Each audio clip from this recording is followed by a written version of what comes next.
Trust in two directions. I had no hope. We never follow instinct. We just don't understand a different situation. We've lost your man. My heart's in limbo. Your heart's in limbo.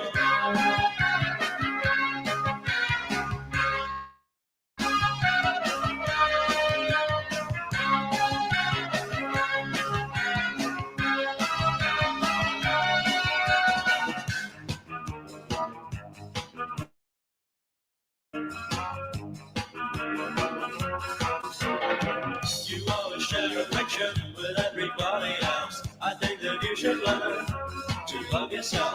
The man that you love most, the man that brought you here, he's always in your memory. He's always near. My heart's in limbo. Your heart's in limbo.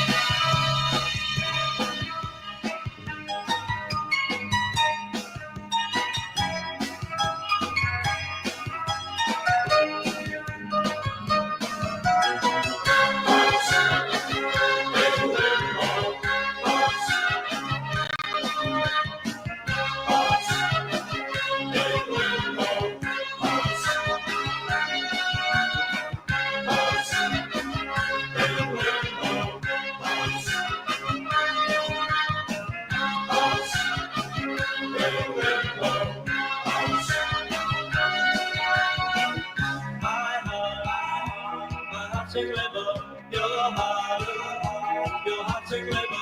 My heart's in limbo. Your heart's in limbo.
Welcome to another edition of the Willie Bragg Show. I am your host, Willie Bragg.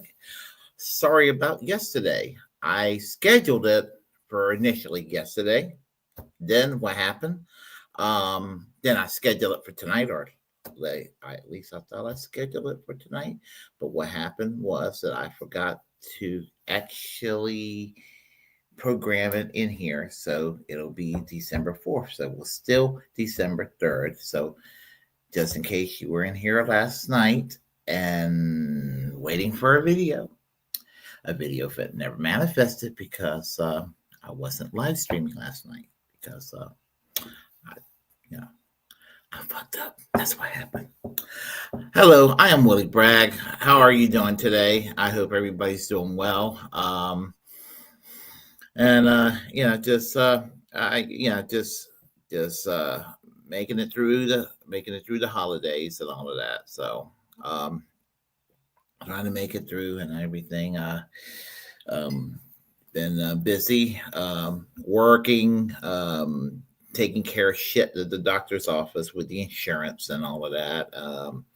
And got to go to the doctor on Tuesday and the following week, and hopefully not go back for a while. So there's that and everything. Nothing wrong. Just some routine checkups and all of that.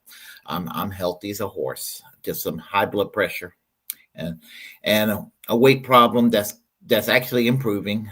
Other than blood pressure and being ugly as shit, there's nothing wrong with me. So but anyway, I hope everybody's doing well today. And let's see, before we get started,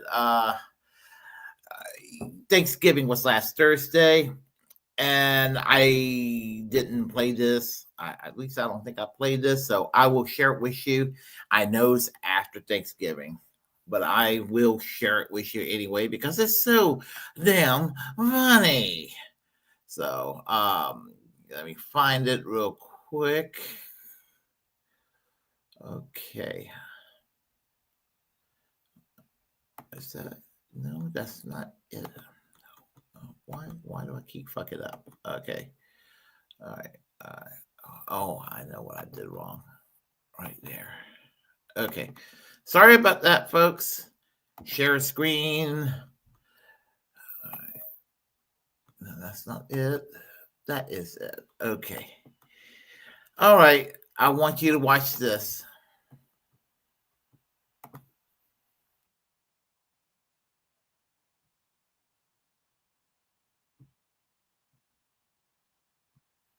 Hold on a second. I am so sorry. Give me a second here.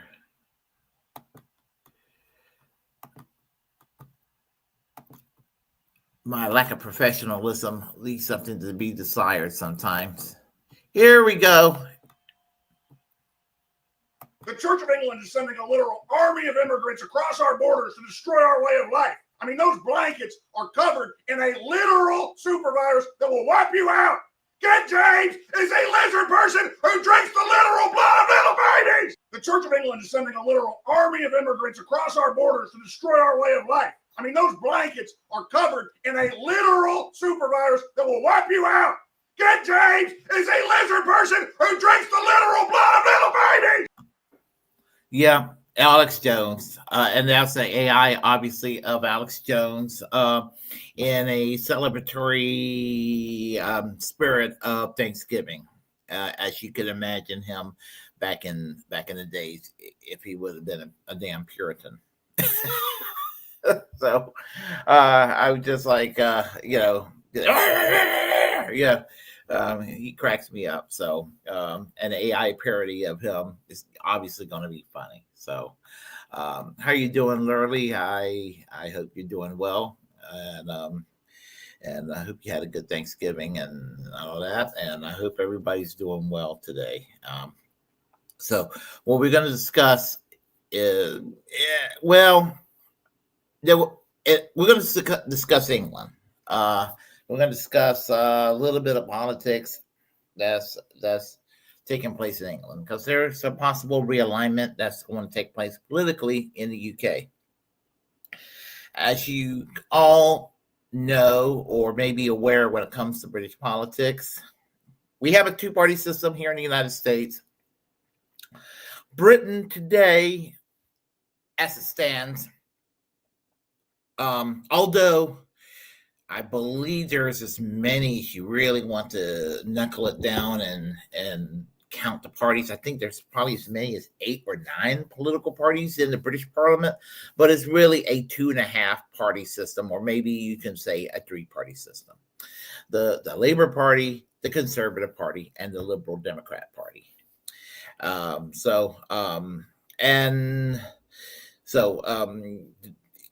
If I compare the U.S. system to the British system, as far as the electoral politics is concerned, um, I have a mildly better view of the British system than the American system, in the sense that it's not impossible to have a third party and get elected as a third party person in Britain. That is not, I mean, it's not impossible. I mean, there are Green Party people elected, in councils, and I don't know about mayorship, but I wouldn't be surprised.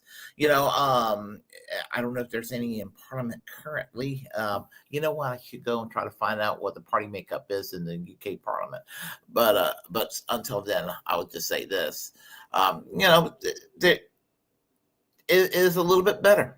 You got you got the Labour Party, you got the Conservative Party, you got the Liberal Democrat Party, but you got the Cooperative Party, you got the Social Democratic and Labour Party, you got the Scottish National Party. You got various parties that can end up getting a seat in Parliament. You get, I mean, not that I'm endorsing right-wing politics. You got conservatives, and then you got UKIP, and you got other parties in there that I don't necessarily endorse reform and all that. But you know what? The more the merrier. It's I think it's good for democracy, although their democracy is not perfect these days, and there's always been some problematic aspects of British democracy. But look at the United States. Are we any better? Because we can sit there and we can talk about Facebook postings in Britain and all this sort of thing where people are getting in trouble and all that, and that's horrible. And there are things in Britain that's really fucked up in their political system that we look at here in the United States, and we're just like, man, that's fucked up. But we need to go and look at our own backyard. Britain doesn't have a death penalty. We do. Britain has a national health service, to their credit. We don't. In spite of Margaret Thatcher fucking the unions up the ass without any lubrications against their will. Unions in Britain today are still stronger than they are here in the United States, whereby unions are essentially almost non-existent. It's sad to say. And I live in North Carolina, and North Carolina, the unionization is at 2%, the lowest in the entire country. About 8 years ago, I belonged to a unionized job, and my unionized job was taken away from me. So I retired in 5 years. It's neither here nor there. But having that said, I'm just giving you kind of a rough comparison about Britain and the United States, what's better and what kind of sucks. I used to say that Britain's free speech laws and censorship situation was a little worse than the United States, but Mr. Trump, who claimed to be Mr. Free Speech when he was campaigning last year, which I never believed it was for free speech to begin with. I don't know why people ever believed, oh my God, Donald Trump supports free speech. He only supported his free speech and the free speech of people in MAGA. He never supported the free speech of people who opposed them. And to be for free speech, you got to support the free speech of people that you despise and people that you disagree with. That's what it means to be for free speech. Donald Trump doesn't fit anywhere in that equation. So we are losing our First Amendment. The First Amendment exists only on paper, but our First Amendment rights are pretty much gone. And if I had to have handcuffs for my First Amendment rights, that is mine, not for Donald Trump, and Pam Bondi and fucking Republicans and some Democrats in Congress to take away from me, I will exercise what is mine, which is my constitutional rights. I will exercise my constitutional rights, and everybody else should go and exercise their constitutional rights. Do not let a politician from either party tell you to do things or prevent you from doing things which is your constitutional rights. Fuck any politician who tries to ban you from doing things which is your constitutional right. I look at the Constitution, and I can look at the Constitution in a very progressive way and a very socialistic way too. I would add some fucking amendments to the Constitution if I could, to guarantee health care for people and living wage jobs for people and things of that nature. To make it a more perfect document. And it is a living, breathing document for all you constitutional republic zealots out there who wants to sit there and cut people off in mid-sentence. We're a constitutional republic, which means that you want to go and dictatorship your way around all you right-wingers who wants to go and cut people off in the middle of the sentence saying, we're not a republic, we're not a democracy, we're a republic.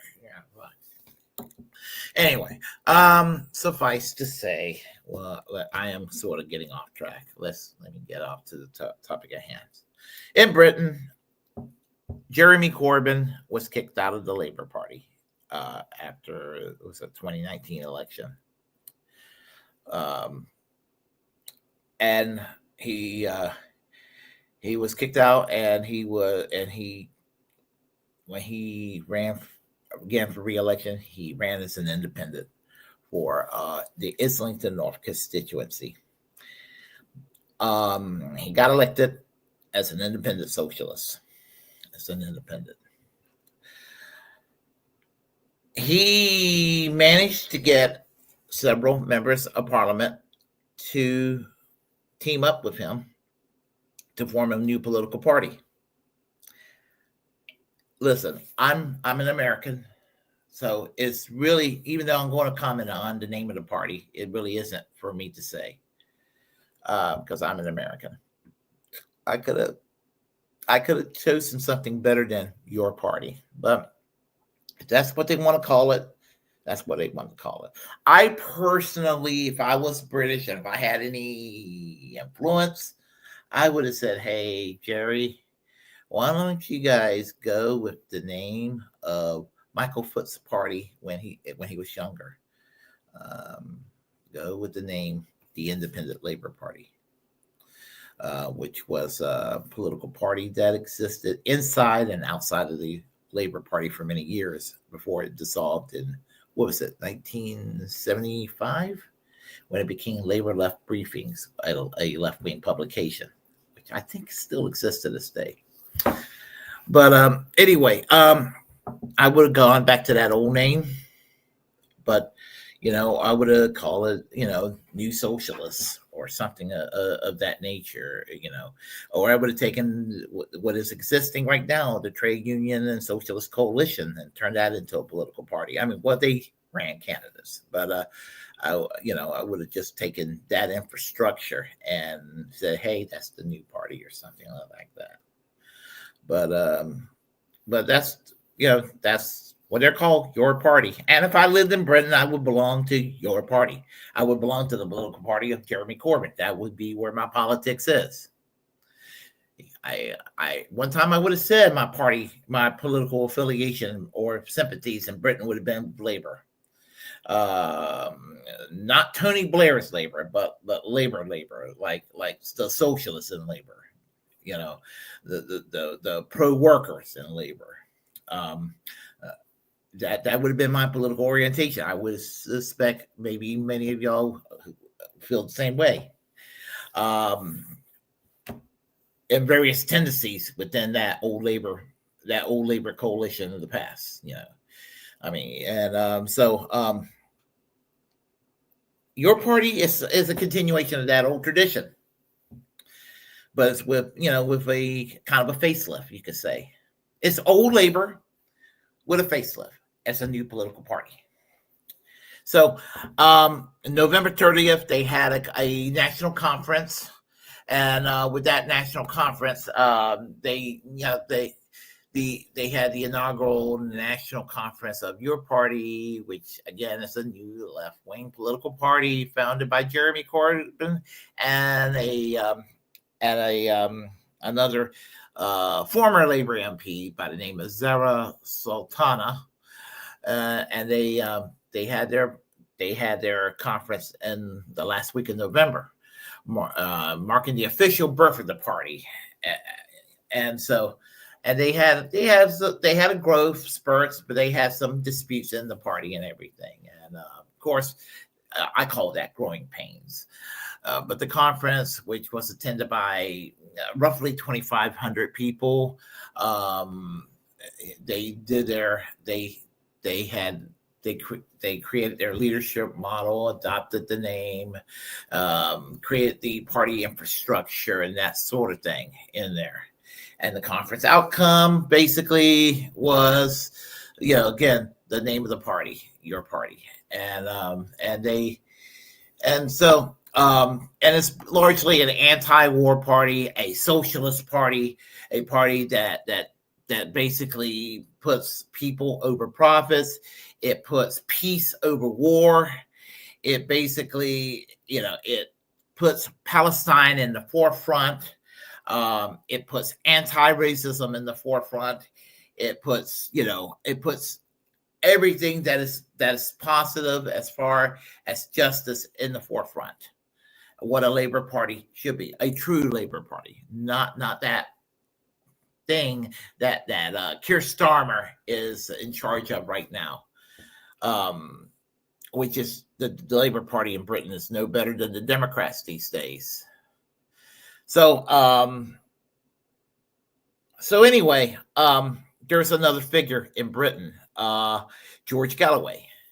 And George Galloway is just like Jeremy Corbyn, is a former Labor Party MP. You know him. He's basically the host of Moats, mother of all talk shows. And but he used to be a Labor Party MP from Glasgow, Scotland. So Glasgow, Scotland was his constituency. Constituency is kind of like a district here. He was kicked out of the Labor Party, kind of like Jeremy Corbyn was kicked out of the Labor Party. And he was kicked out because of the Iraq War situation. The Labor Party was split on the Iraq War. They shouldn't have been split. They should have been 100% against it, but, suffice to say. And so he founded Respect, and I forgot what it stood for. The letters stood for. They were kind of controversial. In some ways more controversial than your party. Your party is basically old school social democracy redefined in Britain today, whereas Respect was probably harder left. It probably would have run under the category of being a tanky party in some ways. With due respect to my tanky friends, I'm not criticizing. I'm just saying that's how it would be perceived, to most people. So George Galloway won a seat in Bethnal Green, which is a borough in London. And I've been to Bethnal Green, by the way. He served there for many years, I think until about 2015 or so. And then he had the mother of all talk shows, which he hosts to this day. And I should probably do a separate video on him soon, very, very soon, maybe in a couple of days, on his exile to out of this country, out of Britain, because he's not in Britain currently. So anyway, I'm not a fan of Tucker Carlson, but I saw a Tucker Carlson interview with George Galloway. And basically what I'm talking about is that George Galloway is kind of controversial in a lot of ways. And so he's basically, in a lot of ways, an old school, and I say this with due respect, an old school communist in a lot of ways. But he has some socially conservative baggage, I think and because he's Roman Catholic, and his wife is Palestinian, I believe, and and they both have some kind of socially conservative views. He's not a homophobe, what have you, but he's not. It's not anything that's like a cause that's like ultimately dear to him, and he's made some comments about transgenderism that will have your head scratching a little bit and all of that. It's just not his thing, and he's kind of class reductionist or what have you. And look, as far as class reductionism, I have a class reductionist tendency. I will admit I have a heavily class reductionist side, but having a heavily class reductionist side, I will never toss anybody under the bus.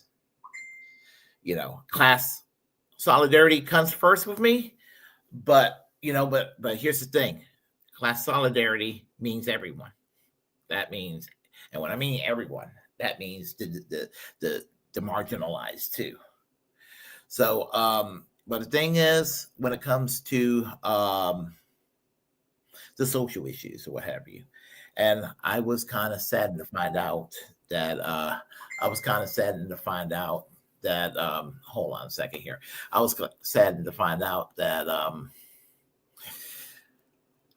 that in Britain, that the transgender community are treated like second-class citizens compared to here. You can imagine that. Now, depends when in the United States, it depends what you mean here, because I would say overall in Britain, if you're a transgender individual, you're probably treated better overall in the UK better than you are in, let's say, Mississippi or some rural town in Texas or something like that. And I would say that by the time, maybe by the time Trump is done making America fascist, that Britain's treatment of the trans currently will probably be suited or viewed upon as better than it is in America. But right now, overall, while the transgender community are not having it great, they're also I would say overall in Britain, apparently, to my surprise and to my sorrow, they're treated far worse than they are here in the United States. I know isn't that crazy?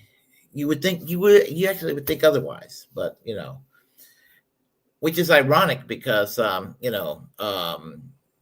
homosexuality was decriminalized in Britain in 1967. Yes, it took a Supreme Court ruling in the United States in 2003 for sodomy laws to be considered unconstitutional on the basis of your right to privacy being violated.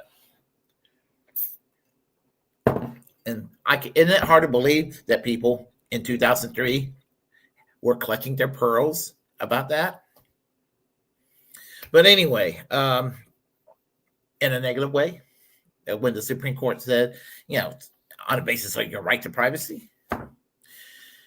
So George Galloway was observing that conference, and that's where the meat and potatoes comes in of your party in Great Britain. And I'm sort of being all over the place here, but trust me, I'm sort of kind of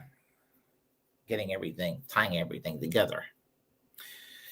And what he had to say could be interpreted two ways, because I criticized him for what he said. And he actually forwarded a tweet of mine that, and I will show you the tweet real quick. Give me a second here. George Galloway, that's correct. George Galloway forwarded a tweet of mine.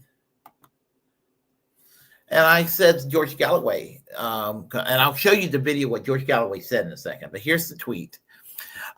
George Galloway, I said, I have I have a class reduction aside too. However, the UK has a societal anti-trans problem worse than the USA. Of course, class solidarity supersedes. Having that said, while I am not the Pied Piper of wokeness, we must never throw the LGBTQ under the bus. He forwarded that, and I was thinking, my goodness. I was thinking he's going to think. I was just thinking, okay. It sounds like he forwarded agreeing with me, and so. And I wasn't trying to start an argument with him or anything like that. I like George Galloway in a lot of ways. There's some things I don't agree with. And in a lot of areas I do agree with him. It just depends on the issue. As I said, he's a free speech guy. He's as far as the politics of labor, even though he's not in labor, he's on the old labor side of the equation, which I agree with. He's on the anti-war side and everything like that. And he even said in a tweet one time that people are calling him right-wing, and he's the same person he was 40 years ago, which to his defense, I understand that feeling because, I've been, sometimes I have been called right-wing by shit libs and people who purport to be on the left who are to my right. And I can understand that. Kind of being taken aback by people who make that accusation. I remember being called right-wing by Hillary Clinton people. They didn't use the term right-wing. They said I was misogynist and even, racist because I did not support Hillary Clinton. I don't see what the racism definitely come in with Hillary Clinton. She's a white woman, and where the misogyny came in, I voted for Jill Stein that year. But I would not. When it comes to voting, I don't care what. I don't care about your demographics as far as the color of your skin. I don't care about your religious belief one way or the other. I don't care who you sleep with. I don't care what you worship or what you don't worship. I don't care. The only thing I care about is your damn policy positions. That is the only thing I care about when it comes to voting. So I can understand where George Galloway is coming from, but I know I have been rambling on and on and on. So, which is what I do. Bear with me. So anyway, I'm going to go ahead and play that. I'm going to go ahead and play that clip from George Galloway, and I will comment over it. Hold on here a second. They killed the thing that Jeremy worked so hard to create. They killed it. It's no longer Jeremy Corbyn's party. It's people you've never heard of's party. A collective leadership's party. And they will not agree an electoral agreement based on a small number of specific demands. They've told you their demands. Trans liberation. I never heard the word trans as much ever as I heard it over the last 2 days. Joseph with his hat of many colors. What's his first words? My pronouns are she and they. Who cares, mate? Keep it under your hat. We don't give a toss whether you've got a dick or no dick, where you put your dick. We don't give a damn. It has nothing to do with the gigantic issues that threaten the very lives of our people and which we desperately need to find a common front. Okay. Let me comment on that. On the surface, I can see what he's saying, and can agree with that. But I also know, or can suspect that he's saying that because he's thinking. I mean, I think there's kind of an old-fashioned mindset of, trans this and trans that. And here's the thing that kind of bugs me about this perspective that he just thrown out. Like throwing the trans people under the bus, people think that's what you have to do. You have to go and throw a whole community under the bus. I'm not saying you have to go and we're in the forefront and scream trans, but there are people out there that wants to throw the trans community under the bus and not feel guilty about it. And if you're a socialist, if you're a communist, if you're a leftist, even if you're a liberal in the positive sense of the term in the United States, a progressive in the positive sense of the term. I don't really use the term progressive anymore. I'm actually more willing to use the term liberal. In the 1970s sense, I'm willing to use the word liberal. You going to be consistent in supporting human liberation of all people. You can do it responsibly without throwing a whole community under the bus. I've had conservatives telling me, hey, I will go and support your cause on healthcare and unions. They really didn't mean it, by the way. You're just going to have to just kind of quiet down on the LGBTQ stuff and the feminist stuff and the pro-choice stuff. Okay, I'm pro-choice, but I don't go screaming off the rooftops about it. Well, for starters, I'm a male. That's a woman's decision. That is a woman's decision. Again, I don't go screaming off the rooftops about it. It's your LGBTQ. Again, my life is not affected one way or the other by what two same gender folks do, or adults do, consenting wise behind closed doors, or if they get married, or if they just do the public display of affections or what have you. My life is not affected one way or the other. And if your life is affected by that, then, you got problems. And my life is not affected. Honestly, as far as transgender people going into, a transgender woman going into a restroom here in the United States, as long as there's always been transgender women, they have gone into women's restrooms. It's never been an issue until the right wing in the United States made it an issue out of it. And I'm sick to my stomach that attitude exists in Britain. And it exists among people who should know better. But I'm not willing to throw people under the bus to gain an ally. That if that's all it's going to take for them to join your movement, then are they really an ally worth it? Because I look at it this way. If they really were concerned about healthcare and they really were concerned about unions, they would join the movement anyway.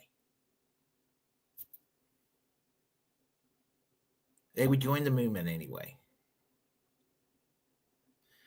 But here's the thing. They just wanted to go and trick you and push you into a right-wing direction. And then when push comes to shove, these people who claim that they're for unions and for healthcare, they're going to sit there and support the tax cuts to the billionaires the first chance they get. And those who claimed that they were anti-war during the Biden years, they're getting these American right wingers are getting their dicks hard, their small little dicks hard, their little peanut into a fairly moderate size cashew over the idea of invading Venezuela over drug cartels that don't even fucking exist. So anyway, my point is, I believe in working with people that I disagree with to achieve an ends. I worked with libertarians over the years. I mean, I'm not saying that I'm like a big shot when it comes to political activism, but I've been in protests, and I have been in various protests, anti-war protests, and there's been libertarians and paleoconservative people out there who didn't like what Bush and Cheney was doing any more than the progressives and the leftists. I went to a pride festival in the 1990s. I had a Socialist Party table set up beside a Libertarian Party table. We sat there and talked. We were, a straight socialist and a straight libertarian sat there and talked. And we're like, we don't see eye to eye on the economics, but we're here for our solidarity. We're also here to go and try to get members to the cause.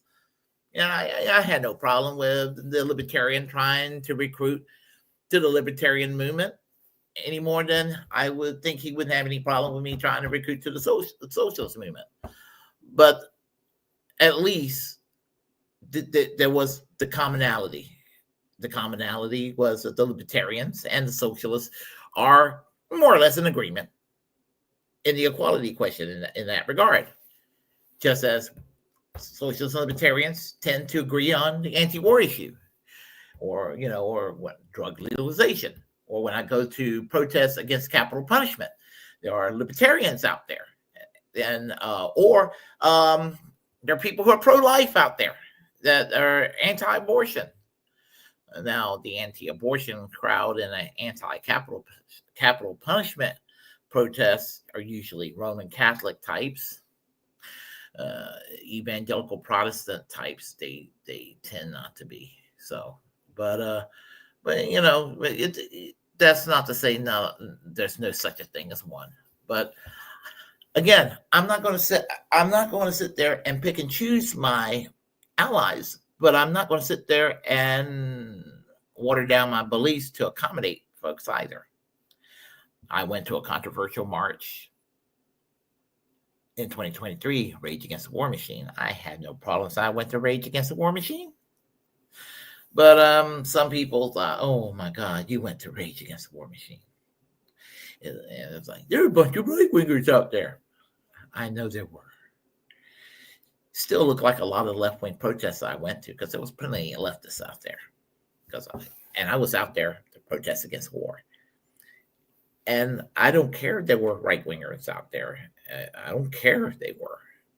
They were there for a good reason, to oppose this stupid war between Russia and Ukraine. What the United States and NATO is doing. And so my thing is, you don't have a checklist of where you stand on the issues. You just do what you have to do. It's like a picket line. I was in a union shop for 20 years. And again, I miss being in the union. But here's the thing. And I never went on strike. And I voted against every union contract that was proposed in my workplace, because it was never good enough, never good enough as far as I was concerned. And if everybody else would have voted against it, basically we're voting to go on strike. And here's how that works. You go on strike and you have a picket line set up. Now, I'm not going to sit there and look at somebody and be like, I don't like that person's position. He supports Israel. And that person over there, she's against abortion. and oh, that person, I know that person is kind of progressive, but he doesn't support Medicare for all. He thinks Obamacare is good enough. I'm not going to go with that nitpick like that. If you're out there in the picket line, I'm not going to sit there and micromanage and find out where you believe and refuse to go to a picket line protest because, somebody doesn't agree with me. And honestly, that's kind of where the left sort of fucks themselves up a little bit. Because, I'm not every leftist, but, overall, we end up tricking ourselves into a circular firing squad or refusing and grabbing our toys and going elsewhere. And I'm bringing this up in regard to George Galloway because, I'm not writing him off. I'm just stating that's just being too critical as far as the getting on. I don't think he's getting on Corbyn's case. He's getting on the party, the political party's case on focusing on the hot button issues.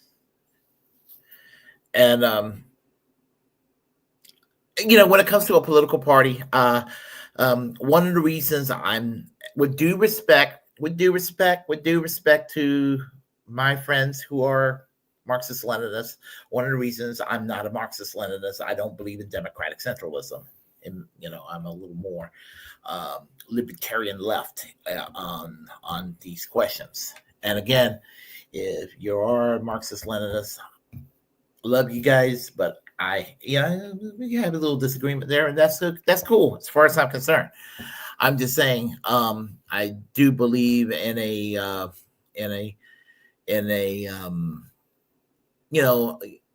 free thought. And certainly I'm not saying that he's entitled to his free thought, George Galloway, but I'm also entitled to my free thought on this. And my free thought says that you can't let stuff like this bother you to make a movement move forward and all that. So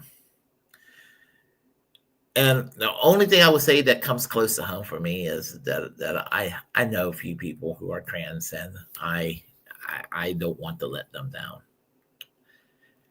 And it's not wokeness; it's called human decency. And one of my friends said I am a good ally, and I want to live up to that reputation. And she understands where I'm coming from as far as the excesses of being what I could call the Pied Piper wokeness. She's usually on, happens a lot of times. She's usually on the chat line, but she doesn't appear to be this evening. But anyway, suffice to say, that's kind of where I'm standing. I'm rambling, but I just wanted to talk about these things, and I will talk to everyone here on the chat line right now. Yes, Warren, I'm so sorry about the situation. I fucked up yesterday with the way I scheduled things. So my apologies. Okay. And literally we were talking earlier, hanging in, glad you had a good Thanksgiving. Yeah, a little bit too much. And I'm so glad I wasn't sure. They got to draw. I had to go to the doctor's office, take care of some shit with my insurance, but I thought I had to draw blood yesterday, but it's on Tuesday that I had to draw blood, so I got a little bit of time to cleanse myself out for Thanksgiving, because I ate a little too much. All right, and Commissary Kate, how are you doing? Yeah, let's see, glad to see you here. All right, we have, okay, Pride in the 90s was about gay marriage and basic civil rights. Now it's about policing pronouns and dividing the working class on identity lines. I would say it depends on which faction of the LGBTQ community. I will say it just depends on which faction. I think it depends on sort of it, you have the professional managerial class versions that are not particularly concerned with socialist politics. They're just liberals. That's the thing. That's the thing that happens in all demographics. Then you have those who are specifically working class oriented. Yeah. Right now, I do understand the community's concern, considering right wing are plotting to take away their rights. And for a while, it looked like that they were going to be left alone by the right wing. That the libertarian side of the conservative movement was going to dominate. But the problem with libertarianism, with due respect to libertarians, because I also have a lot of libertarian friends, and if I was on the conservative side of the equation, I probably would be a libertarian. I'm not a libertarian because I oppose capitalism, essentially. But the problem with libertarianism gaining influence, let's say in conservative circles, is they adopt the wrong shit from libertarianism too enthusiastically and reject what is actually good about libertarianism. In other words, they tend to embrace the anarcho-capitalist dog-eat-dog economics, the Javier Milei attitude toward economics, which offends me a great deal. But a lot of them don't particularly, are not, a lot of these people who are conventional right wingers who adopt these libertarian positions, they reject the pro-liberation side, like the anti-war positions and the, some of the civil liberties positions out there that the libertarians are really good at in some ways, marginally better than progressives in some areas. But it gets rejected in right-wing circles overall. And that's my issue with the libertarian movement, which is why I could never be a libertarian. And I say this, with all the love in the world and respect for people like Ron Paul. I like Ron Paul. I disagree with Ron Paul on a lot of shit, but there's a lot of shit Ron Paul said that I agree with. Same thing with Thomas Massey, member of Congress. There's a lot of shit that I don't like what he says, but there's a lot of shit he says that's pretty damn good. And the fact that Laura Loomer hates his ass, it makes him look good in my eyes. So there's that. Want healthcare? Not unless you support gender affirming care for transgender people, or maybe you do. Either way, you just divided the vast majority to meet the demands of a small minority. On that question, I look at it this way. Let's just fight for universal healthcare, regardless, and these details will work itself out. Get rid of the fucking insurance company. That's what you got to do. And unfortunately, I'm a little more on the pessimistic side about healthcare. I don't think we'll ever have it because, and I should say never, because, stranger things have happened in the past. You got a Republican Party who would rather see you, croak than for you to get healthcare.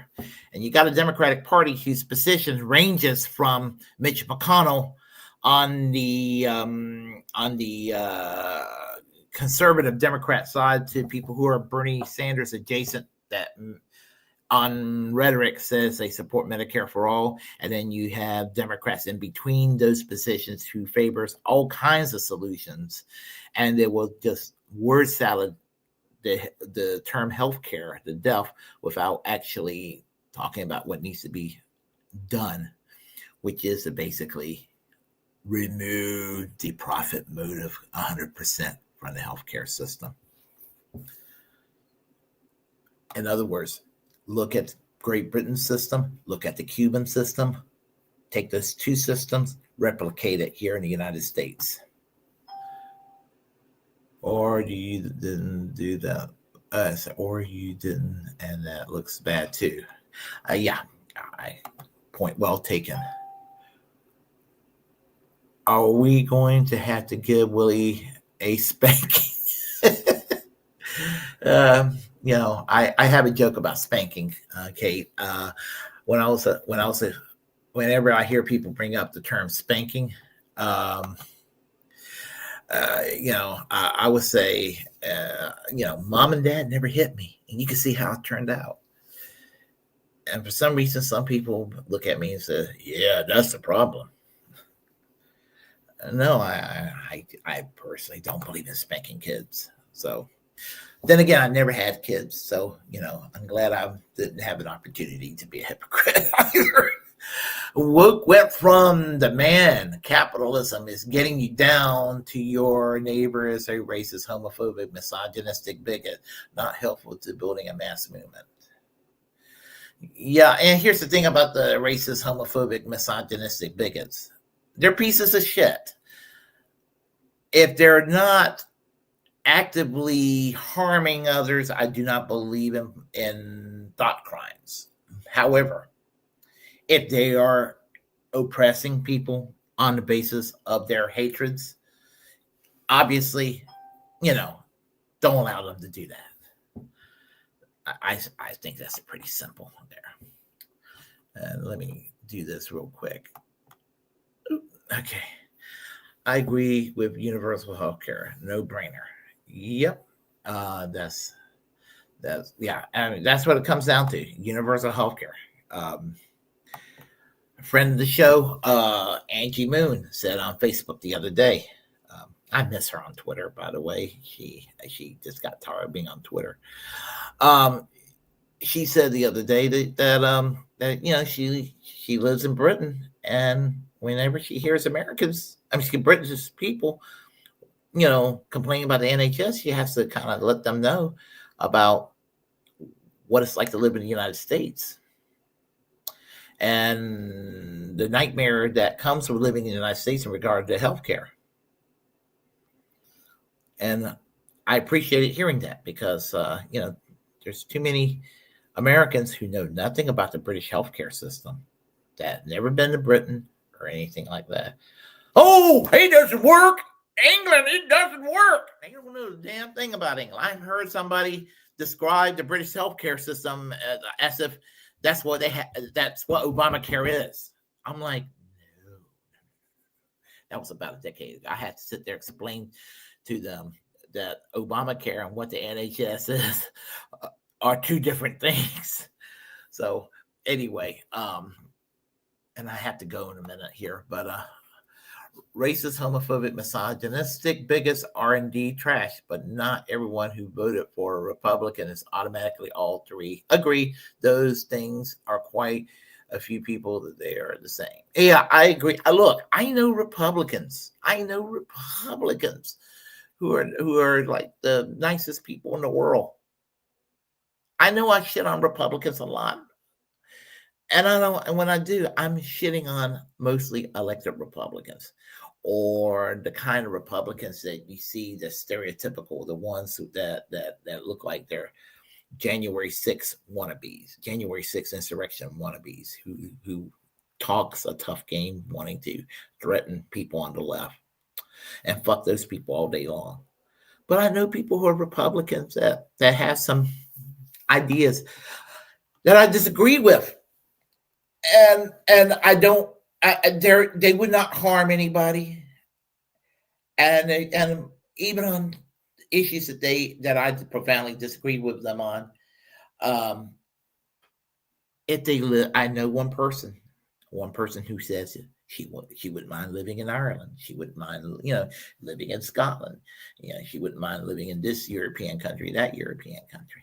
And I told her, you would get that free health care. And she doesn't believe in me. And I told her, you would change your mind on that issue. She disagreed with me, but I'm right, on that one. As usual, I'm never wrong on these things. So anyway, I have ran my mouth long enough this evening, and I have to go to work in a little bit. So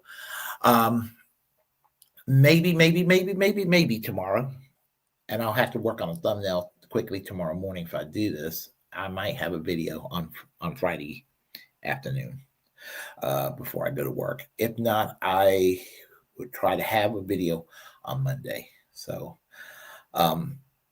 anyway, thank you, Kate. Always glad to see you here, and glad to see everybody else here too, for that matter. So yes, thank you, literally. If you like what you heard, please press like and comment. Anyway, if you disagree with what I have to say, please comment. We'll have a conversation. Anyway, feel free to share the content on this channel. As a First Amendment absolutist, it's my duty to inform you to create your own platform and utilize it, because we are, in fact, the muckrakers of our time. Feel free to please consider subscribing to the Willie Bragg Show if you haven't yet. And, of course, remember to always reject corporate media, because they have nothing to offer. Quick announcement before my final words. There's a couple of people I'm talking to. We're going to have some guests and have kind of like an end of the year show planned with somebody I'm talking to right now. So we're working on that. And so December hopefully will be kind of busy. I am, as of last count, I am 23 away from 1,000 subs.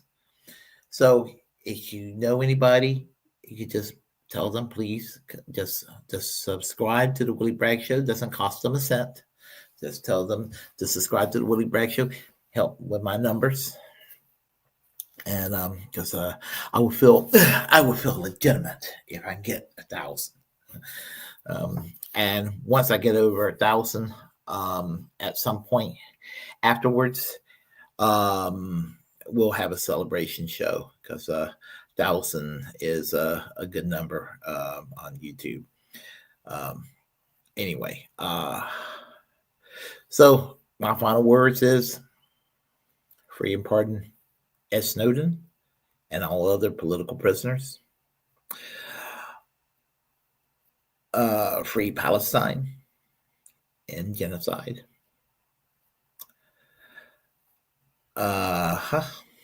Make sure we fight like hell for healthcare for all, free healthcare for all.